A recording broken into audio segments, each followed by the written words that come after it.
When you go to teach level 5 scales, just have the students turn to page 89 or 90 and look at major scale level 5, number 1. Scale number 1 is concert A flat for everyone except horns. Horns learn concert E flat first. Don't worry about explaining this to students, just tell them to learn major scale number 1 on page 89 or 90. If you've already learned all the other scales, you may not need to go through this process of learning this scale first. They may already know the scales. But if they're young, like my students are, often they're not going to play the correct line. So take the time to get them to put their finger on it, check their neighbor, go around and spot check a few kids. When you do these scales, you want to group them into, make sure that they're playing 1 octave. You know, these guys, 1 octave scales are going to play, and then 2 octave scales are going to play, and then 3 octave scales. So clarinets and I think bassoon and flute have 3 octave scales at this point, so they don't really jive together. Some people have other ways of putting together 1 and 2 and 3 octave scales, but I just do a 1 octave scale, and when they're done, then the 2 octave scale plays, and then the 3 octave scale plays.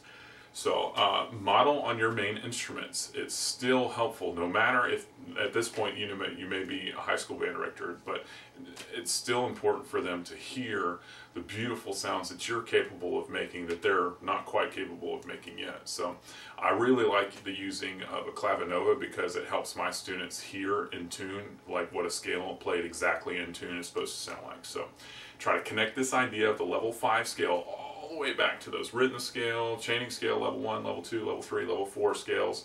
And if you've gone through that process, teaching a level 5 scale is not going to take you very long at all.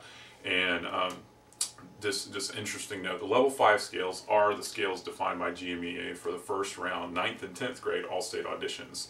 And the cool thing about these is they have fingering annotations, which the GMEA scales do not. And they also have all that groundwork that we've laid before to get them there. So encourage them to memorize these scales and play them over and over and over and over and over. So there are 2 major differences between a level 5 scale and a level 4 scale.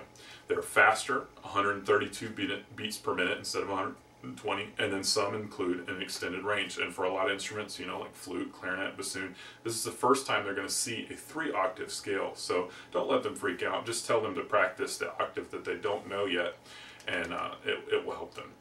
So talk to them about the key signature. Even if you're a high school band director, you still have got to keep talking to them about how a key signature works, because their middle school band director may or may not have taught them how a key signature actually works. So, you know, get them to touch the specific flats.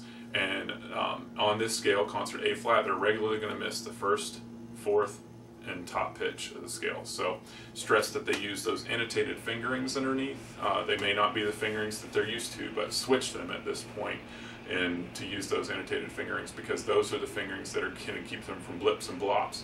And if they can learn them, even if they have to slow down to learn them, then they're going to be able to go much faster in the long run, because these are the fingerings that the professionals on each instrument use.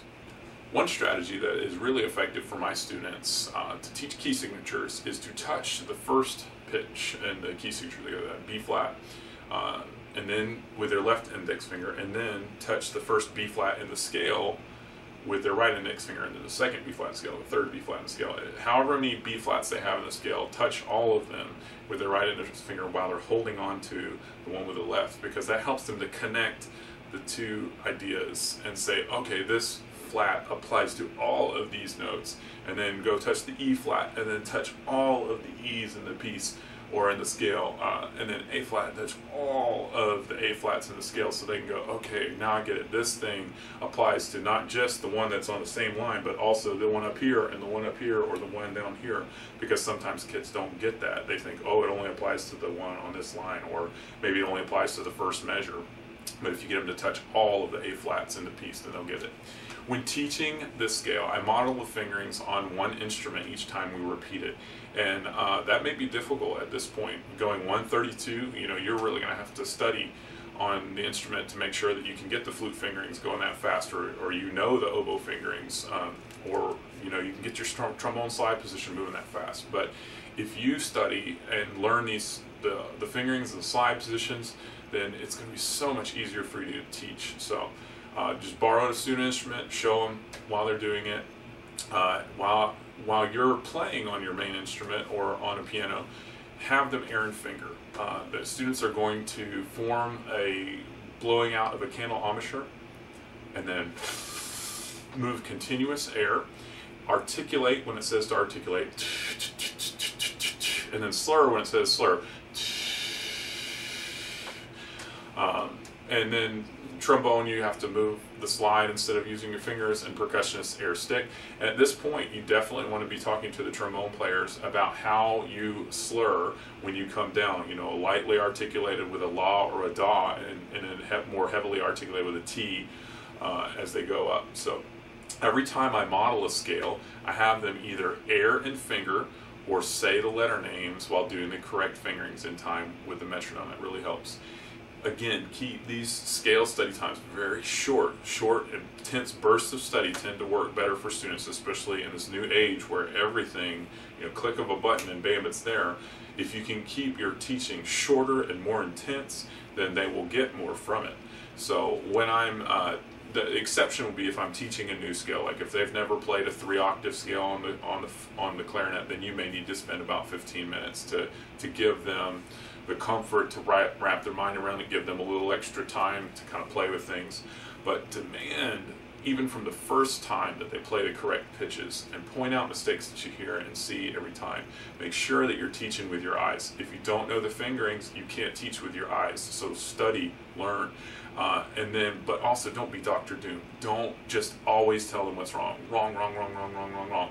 You want to find, even if it's something stupid, like they just got the first note right, just tell them what they're doing well at least twice as much as you tell them what they're doing wrong.